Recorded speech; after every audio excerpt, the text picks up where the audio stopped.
चौघड़िया मुहूर्त की सारणी लगभग हर पंचांग में दी होती है। समय के अनुसार हम उसे जान सकते हैं, लेकिन कभी कभी हमारे पास यदि पंचांग नहीं भी होता है तो उस वक्त कौन सी चौघड़िया मुहूर्त चल रही है उसका विचार करने के लिए एक बड़ा सरल सूत्र है। उसको आप ध्यान में रखें तो बड़ी सरलता से किसी भी दिन किसी भी समय का आप चौघड़िया ज्ञात कर सकते हैं। एक शब्द आपको याद रखना है, उचला अकासुरो। उ च ला अकासुरो।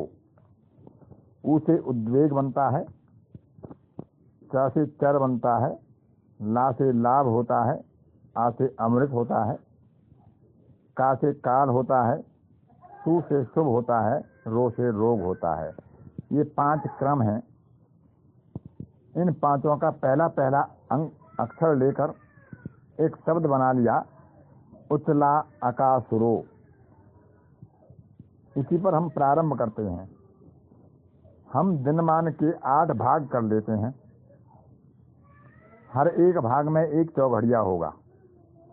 रविवार को हम उद्वेग से प्रारंभ करेंगे। क्रम यही रहेगा, उचला अकासुरो। उद्वेग, चर, लाभ, अमृत, काल, शुभ, रोग, उद्वेग, चर, लाभ, अमृत, काल, शुभ, रोग, उद्वेग, चर। इसी प्रकार लगातार क्रम यही रहेगा। रविवार को हम उद्वेग से प्रारंभ करेंगे। दूसरा चौघड़िया चर होगा, तीसरा लाभ, चौथा अमृत, पांचवा काल, छठवां शुभ, सातवां रोग और आठवां पुनः उद्वेग हो जाएगा। हमें सोमवार को चाहिए तो उद्वेग से जो चतुर्थ स्थान पड़ता है, जो चौथा चौघड़िया पड़ता है, अमृत का पड़ता है, उससे हम सोमवार को प्रारंभ करेंगे। अमृत, काल, शुभ, रोग, उद्वेग, चर, लाभ और पुनः अमृत आ जाएगा अंत में। अमृत से जो चौथा चौघड़िया पड़ता है वह रोग पड़ता है। उसको हम मंगलवार को पहली चौघड़िया से प्रारंभ करेंगे। रोग, उद्वेग, चर, लाभ, अमृत, काल, शुभ और अंत में पुनः रोग आ जाएगा। बुधवार के लिए जब हम पहला चौघड़िया ढूंढते हैं तो मंगलवार का जो रोग था, तो रोग से जब हम चौथे चौघड़िया पर जाएंगे तो रोग पहला, उद्वेग दूसरा, चर तीसरा और लाभ चौथा। तो बुध का चौघड़िया लाभ से प्रारंभ होगा। इस प्रकार लाभ, अमृत, काल, शुभ, रोग, उद्वेग, चर और अंत में पुनः लाभ का चौघड़िया होगा। जब हम गुरुवार को, बृहस्पतिवार को पहला चौघड़िया देखेंगे तो हमें लाभ से चतुर्थ गिनना पड़ेगा। लाभ, अमृत, काल और शुभ। चौथा शुभ आया तो गुरुवार का चौघड़िया शुभ से प्रारंभ होगा और शुभ पर ही समाप्त होगा। अर्थात शुभ, रोग, उद्वेग, चर, लाभ, अमृत, काल और अंत में पुनः शुभ हो जाएगा। शुक्रवार का चौघड़िया हमें तलाश करना है तो गुरुवार के चौघड़िया शुभ से चतुर्थ चौघड़िया ढूंढेंगे तो चर आएगा, यानी शुभ, रोग, उद्वेग और चर। तो चर से प्रारंभ करेंगे। चर, दूसरा लाभ, तीसरा अमृत, चौथा काल, पांचवा शुभ, छठवां रोग, सातवां उद्वेग, आठवां पुनः चर हो जाएगा। चर से जब हम चतुर्थ में जाएंगे तो चर से चौथा पड़ता है चर, लाभ, अमृत और काल।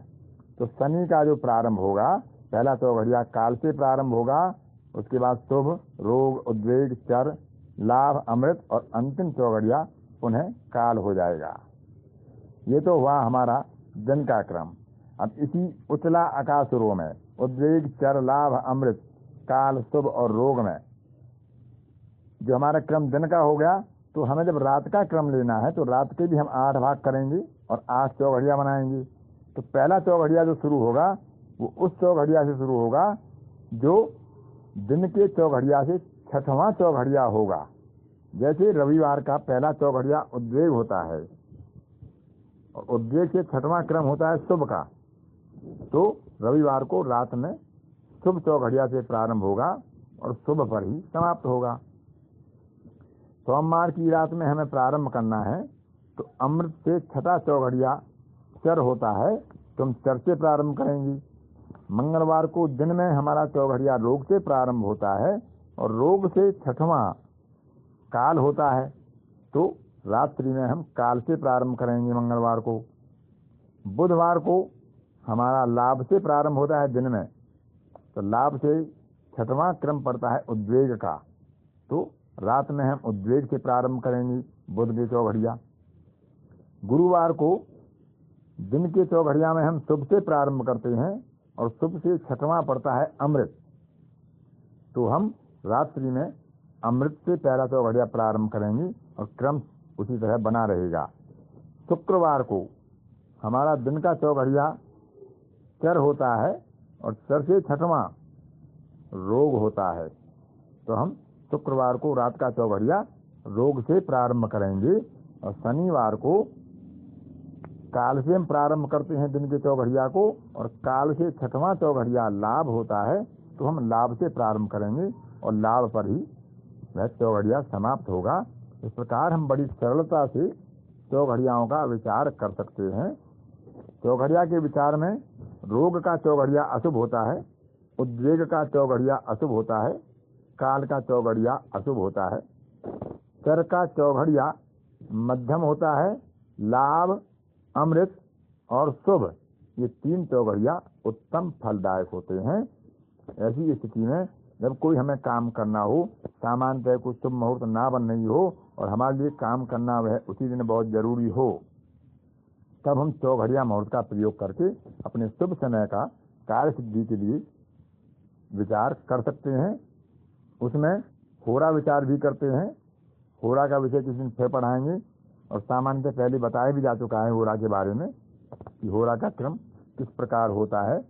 पहली होरा सूर्य की होती है तो दूसरी होरा उसके बाद शुक्र की होती है, तीसरी होरा बुध की होती है, चौथी चंद्रमा की होती है, पांचवी शनि की होती है, छठवीं गुरु की होती है, उसके बाद फिर मंगल आता है और फिर पुनः सूर्य शुक्र बुध चंद्रमा इस तरह क्रम चलता रहता है।